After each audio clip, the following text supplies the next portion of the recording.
Right, so welcome to the Q&A for the speaking.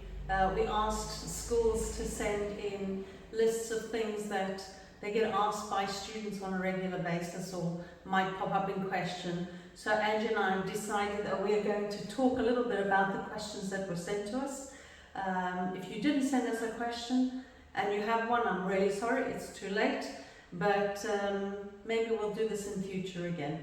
So we'll start off with the first question, which I will leave to Angie. And the question is, why can't we check the time during the speaking? This was asked by a CAE candidate. And a great question it is. Thank you, Lucy. So, for obvious reasons, it's a speaking exam, so the camera should be focused on speaking and speaking alone. And we, the assessor and the interlocutor, are doing what? We're testing you because we need to give each candidate equal time. Otherwise, it wouldn't be fair on the parts of the interview. So the reason why you're not checking and we are is because we're wanting both of you to have equal time. Yeah, and you really need to be focusing on what you're hearing coming from, not just the interlocutor, but also from your partner. That's where your focus should be. Okay, so moving on to the next question. So, is it okay to briefly describe the pictures in part 2 and to signal which pictures have been chosen to discuss? Now, if this is, again, a CAE question, where they get given 3 images and they need to talk about 2, of course you can do this, and you just say it, but you just need to be brief. You can just say, I'm going to talk about the first picture and the last picture, or the picture on the left or the picture on the right. That's a shorter description as you need to do, and then get into the actual task itself. I don't know if you have anything to add. That's spot on. I have nothing to add. Okay, so moving on to the third question. Now, do my partner and I answer the same number of questions in part 4? Again, this is for first, advanced and proficiency. If not, why not? And did I do something wrong? No, normally it's because you've done something right.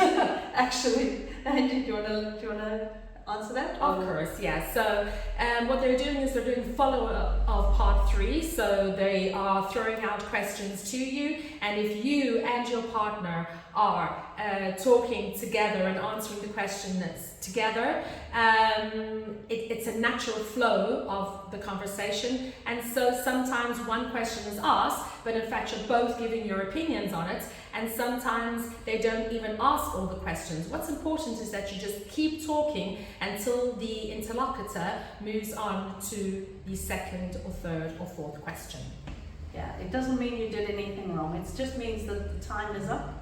And as examiners, we have to adhere to the time of the exam. We are monitored on this on an annual basis, and we get trained on this on an annual basis. So it doesn't necessarily mean that if you didn't get a question, you did something wrong. It just means that the time is up and we need to say goodbye and move on to the next page. Okay, right.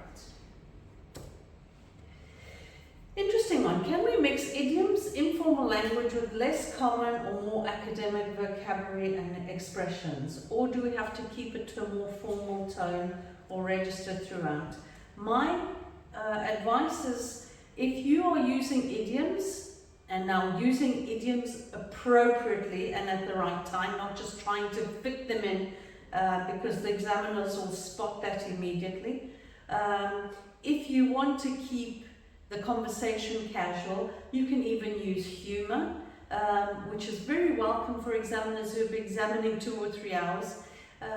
Feel free to just talk normally. Be your normal self. Be yourself in an interview. Angie, I don't know if you have anything to add? Yeah, I think what we examiners have noticed more and more is the rehearsed speech, right, Lucy? Yeah. So, unfortunately, you have got a list of idioms and proverbs and phrasal verbs that you've done so well during your school year, and then you bring it to the exam and it seems as though it's not used in the right place and it's out of context, and then it seems very rehearsed, and obviously us, both the assessor and the interlocutor, can feel that from the first minute. So please be very, very careful with just producing shopping lists of things if you don't know what it really means, okay? Yeah. Keep it natural. Less common vocabulary and expressions are always welcome. in from first upwards at least. For the others, you expect things that they're familiar with, but at least from first upwards, we'd expect you to sort of go outside of your comfort zone a little bit. But as Angie said, not with rehearsed speech, because examiners will spot that a mile away and it'll affect your mark. Interesting one. And do we lose points if we don't agree in the discussion part of the speaking test? Right, so you never lose points if you differ in opinion, as long as Ms. Lucy's actually already spoken about this, you don't offend or insult anyone. Obviously, if you are going to politely disagree with your partner, it's actually going to give more conversation and it will bring a richer, I think, sort of a debate or discussion to the conversation. So you don't have to agree under any circumstances, but just remember, let's be polite, let's be kind and generous with your opinions, because that type of misbehavior per se is not tolerated in any Cambridge exam. Yeah, you will be immediately disqualified if you use anything that is derogatory towards your partner. Agreeing or disagreeing politely, as Angie said, very often it leads to a more natural conversation when we have students or candidates who actually disagree. So no, you never lose points if you don't agree or come to a conclusion on one agreeing on one agreeing on another. It makes no difference. Okay, what you need to show us is what you can do with the language. Spot on. Right, can we ask the examiner to explain a word or expression? Now here's a tricky one. No, it's as simple as that. The only thing you can ask for is repetition. And don't be afraid to ask for repetition if you have not quite heard or understood what the examiner has said. However, if there is a word or an expression that you have not understood, we cannot explain it to you. What we will do is we will repeat the question, and if you still don't get it, we will move on to the next one. It's as simple as that. Okay, Angie, anything? Yeah, we have backup questions for the young learners and for key exams, but then there are no backup questions. So I always encourage my students to, in fact, please ask the examiner to repeat the instructions, because if you go off topic or misunderstand, then obviously you'll be marked down. So it's super important to make sure that you've understood. What you couldn't do if it were in a long-term discussion, maybe wait for your partner to start and then you would follow on. But under no circumstances could we help, because that would be terribly unfair to the rest of the candidates, and at the end of the day we want everyone to be successful. And can I just say here, be very careful about following on from a partner who's misused a word, and to make them look good you continue misusing a word rather than saying it correctly, so that you don't make your partner look bad. You won't make your partner look bad because the examiner will have picked up on it already. What will look bad is it will look bad on you too if you try to cover it up. So let's try and avoid, be very cautious, be very careful, listen attentively to what your partner says, and be careful about the words that you use that they might have misused. Okay? That's a great tip, Lucy. I need to encourage my students to do that too, because I hadn't. Thanks for that, Lucy. Okay, so Andrew, can we help other candidate or another candidate if he or she is struggling? Okay, this is really tricky because I think everyone in the room really suffers when this happens. Many times, I'll be very honest, I think it's because schools don't mock exam candidates on speaking as much as they should. Many a times kids are recommended and they've only in fact done one speaking through the year, and I think that's really tricky, and it leads to a lot of nervous candidates and a lot of anxiety, and it's really tricky. So obviously you cannot help your colleague. As I said, if it is in a question to both of you and you just wait a little bit for the colleague to catch their breath and then you start talking and wait for the colleague to join the conversation, that can be considered, I think, right, Lucy? Yeah. Okay. But under no circumstances, unless the child literally and figuratively falls to pieces, obviously there the interview will be stopped for a minute or two, maybe a glass of water could be given, or just a second for the child to recuperate. But under no circumstances can we help anyone, because once again we need to be true and fair to all the candidates that are writing that exam on that specific day. Okay, and I think Angie is referring specifically to the parts where students have to speak on their own for a certain number. For example, in part 4, or the discussion parts of the higher level exams, of course this is like a three-way conversation, so yes, you can by all means help your partner. But when it comes to the long term, where you're having to talk on your own for a minute, you cannot interrupt, you cannot help. And here I would recommend teachers use what I used to use with my advanced students was Toastmasters. Is that I would give them a topic, they would have to stand up and talk about it for 2 minutes. It's not easy to do, and the rest of the class would have to sit silent while he struggled up there if he had to struggle. But that's part of, but it does give them a good stead for the exam on the day. And I think the trickier, the better. So if you were to ask them to talk about makeup for 2 minutes, or to talk about the color red of lipstick, for example, it challenges them even more and it keeps them on their toes. I do that with all my levels from PET onwards, and it really, really is a great success, and the kids actually look forward to it. And it's also a way that you can sort of start a lesson or end a lesson, or sometimes you finish 5 minutes earlier, and use your time wisely. Yeah? Great. It's great for fillers. Yeah. Okay, so here's an interesting one. I hadn't heard this one for a long time. Do we always have to use British English? Well. No. What is British English? Exactly. Go to Britain and I wish you luck to try and determine what British English is. I have no idea. But I'm in trouble because I'm an examiner. I'm from South Africa, so there you go. I'm in trouble. Yeah. English is a global language these days, so what you should try and do is have some sort of consistency. But there is, I mean, in all fairness, most of our candidates watch American series. Yeah. So the likelihood that they will have more of an American accent is it's what we expect, really. So no, they will not get marked down for the type of English they use, as long as it's accurate and good. The rest is irrelevant what accent they use. Yeah, what accent, what vocabulary. If you're going to say pants or trousers or drapes or curtains or whatever, to us, the examiners, it means exactly the same thing. So I encourage Englishes of the world, to be honest. Exactly. Good question, though. I hadn't seen Very it for a nice while. question, yeah. Okay, now, what happens if I accidentally say a Portuguese word now? Angie, do you want to start on that one? Yeah, I really think it's important, because as an examiner and as a teacher, I've seen this happen over and over again, and I love it when the student goes, oops, but doesn't self-correct. So as long as you self-correct the errors you make, and even if it were in Portuguese, or if you the word order of your sentence wasn't correct with the verb, go back and self-correct. That is perfect, okay? Showing us that you know you've made an error and not correcting yourself, that would be a pity. So when you make an error, own up to it, correct it, and let's go.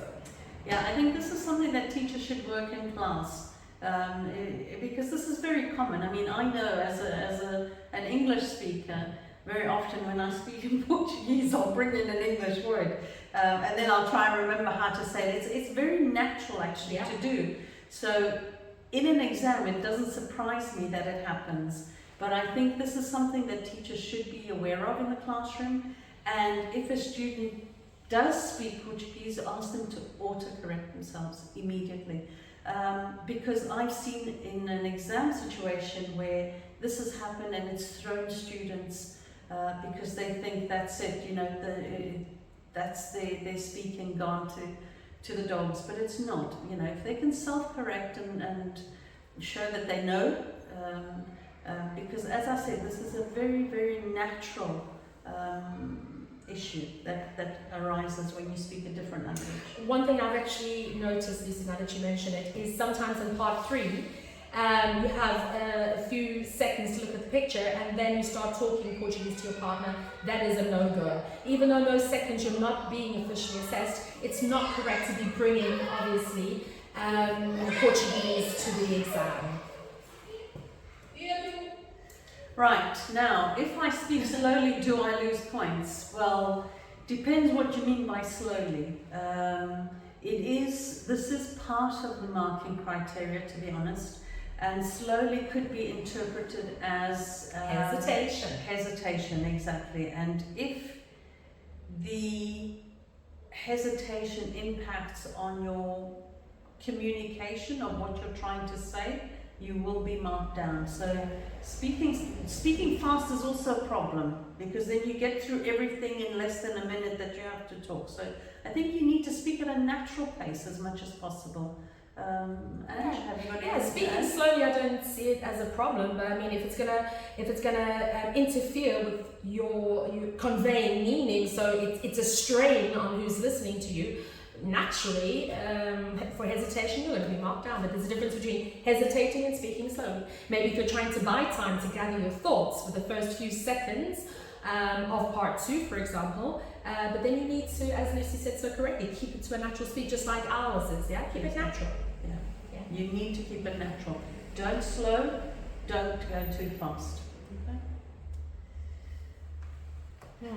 This was an interesting question, actually. What happens if I gesticulate to make myself better understood?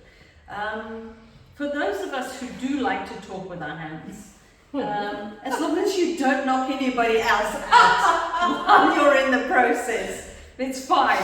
But if you slap the examiner or your partner, then there might be a problem. But no, there's really no problem here with using your hands to try and explain what you're going to do, because a lot of us do that. It's natural.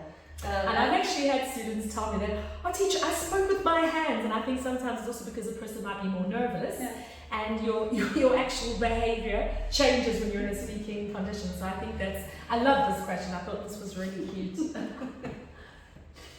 Okay, now, what should I do if I don't understand the examiner's accent? And do you want to start on that one? Yeah, I'll be very honest with you. I don't see how this could in fact happen, because as Lucy said, we are constantly monitored throughout our examining career by the team leaders that Knightsbridge has, and at the minute Knightsbridge actually boasts 3 very competent team leaders that we've known for many, many years. And I believe you will be red flagged on your monitoring. I don't see how at Knightsbridge there would be an examiner that's accent or individual sounds of pronunciation, intonation would be difficult to understand. I don't know what you think. No, I agree. As Angie said, we would get flagged for delivery if we were not clear when we're monitored. And delivery could be an I in need of improvement, or a U unsatisfactory, which would make us unable to examine until we were retrained. So this is very unlikely to happen, but I think if this happens, I think the issue is a greater one, is that the students have not been exposed to the number of accents that there are in the world. Remember, we said a while back that English is a global language, and students need to be exposed to as many different types of English as possible. You know, Scottish, Irish, Australian, Indian, they're all different. And you really need, as teachers, to make sure that your students get as much exposure to these types of accents as possible.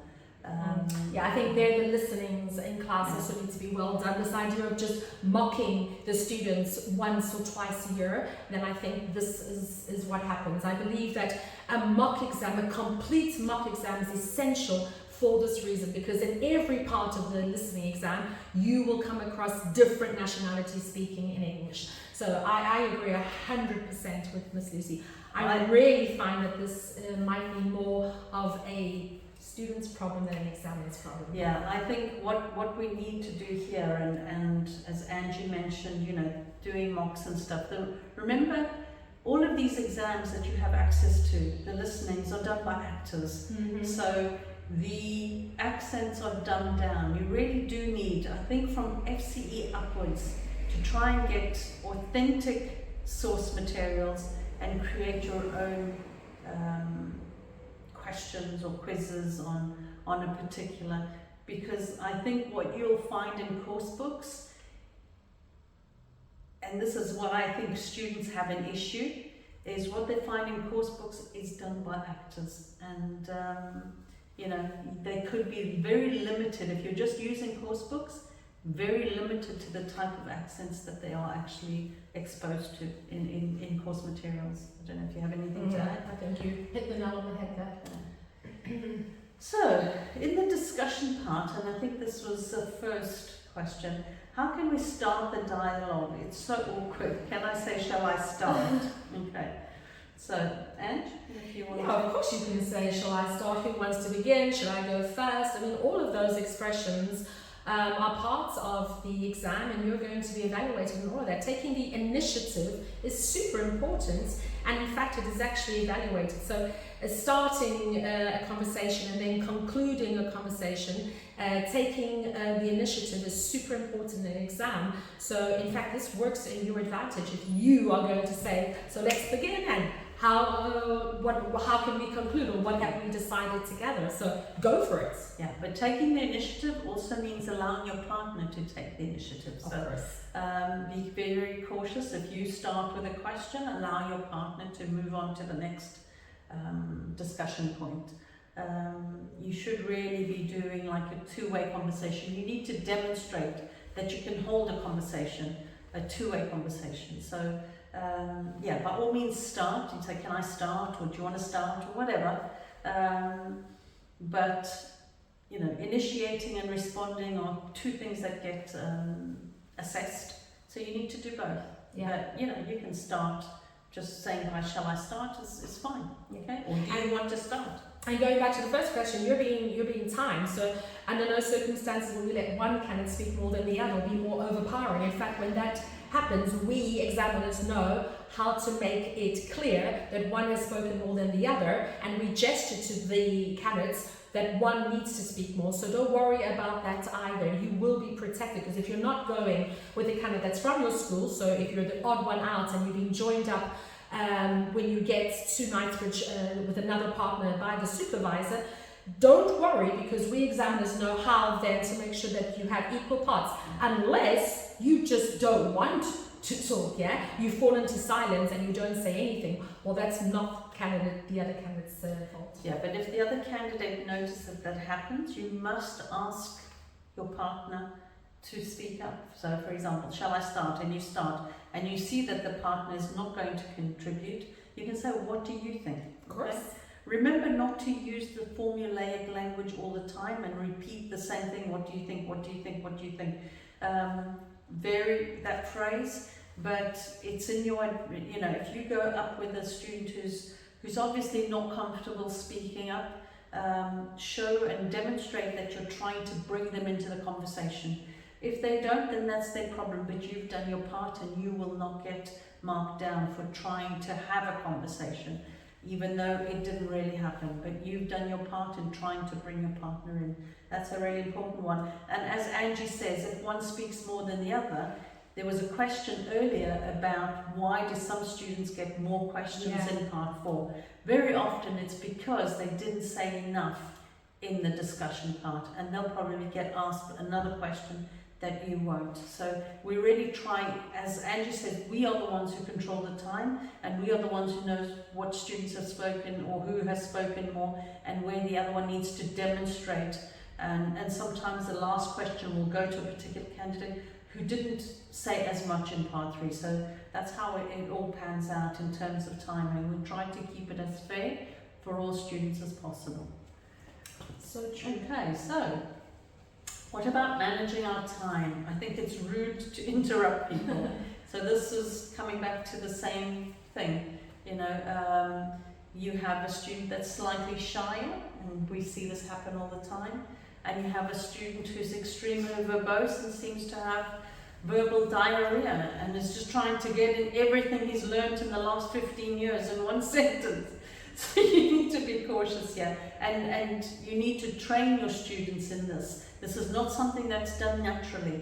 You should actually get them paired up and get one who speaks and speaks and speaks and speaks and speaks, and the other one interrupts politely, like, you know, well, I think you're right, but, okay, so going in at the right moment, so keeping, this requires training, and it's not an easy process for students who are shy and who are quiet. If you have anything to Curiously, I interpreted this in a different way. You see, my interpretation was that sometimes the interlocutor will interrupt because the time is up. So we follow the clock strictly. Yeah?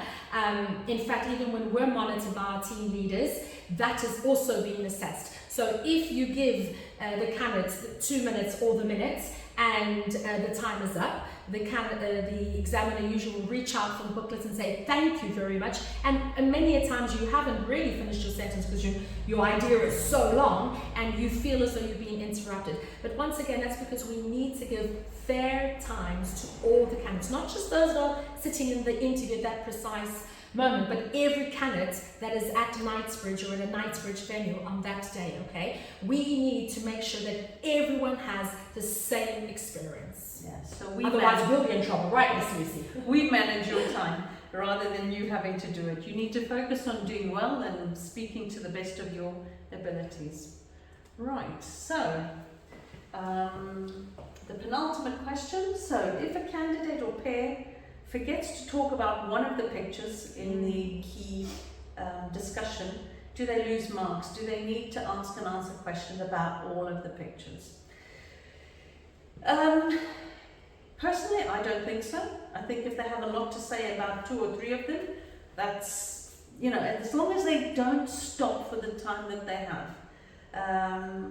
But I don't know, do you have anything to add? I agree with you. I think if you're not going off topic and you have a lot to say about 2, so it's generating a whole lot of conversation for yourself, I don't see how you would be marked up unless you are so lost, and as Miss Lucy said, you stop talking, then it's clear to everyone that you haven't understood the question, you don't have the vocabulary to answer the question, and obviously then you will be marked down. But yeah, I agree with Lucy there. No, you don't have to talk about all of them. You do have to talk about the majority of them, but not all of them. You just need to talk for the time that you're given. Okay, so is it better to come to a decision before time runs out, even if you have time to spare, or is it better for the interlocutor to say thank you, meaning you have run out of time, even though you didn't come to a decision? Again, this is for the discussion level for first, advanced, and proficiency. Have a different. It's a different part. But the discussion part, in the past, this was mandatory, but it was taken away.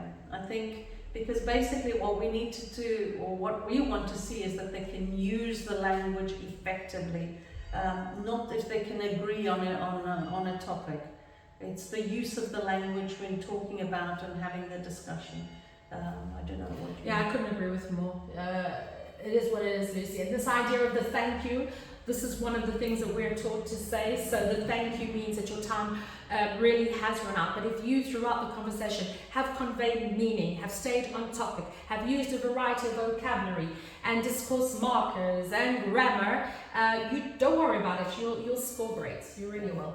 It's much better for the examiner or the interlocutor to say thank you and continue with the test.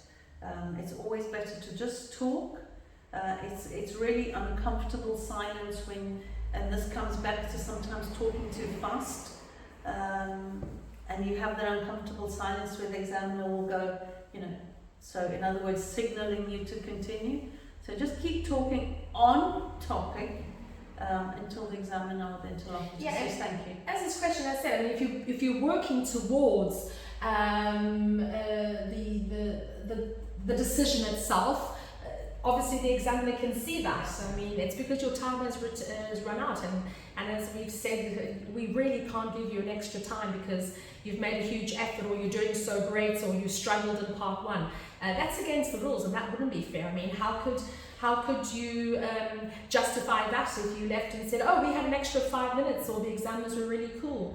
We would lose our status as examiners, and Miss Lucy and along with her team leaders would uninvite us, and it would be very, very unfair. I would be super upset as a teacher myself if one of my candidates was getting more time than the other, right? So.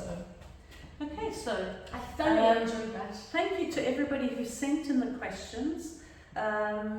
I think sometimes we take for granted what we do in an exam room, that it's understood, and I particularly like the controlling the time question, Yeah. etc. That's something that we do.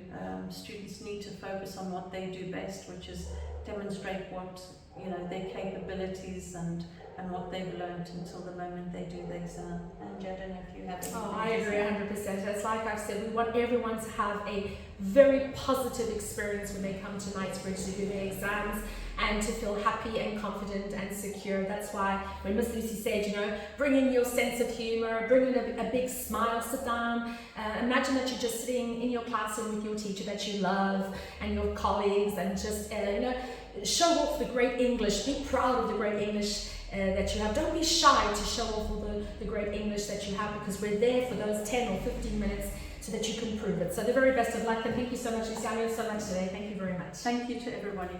We hope you enjoy this. Thank you.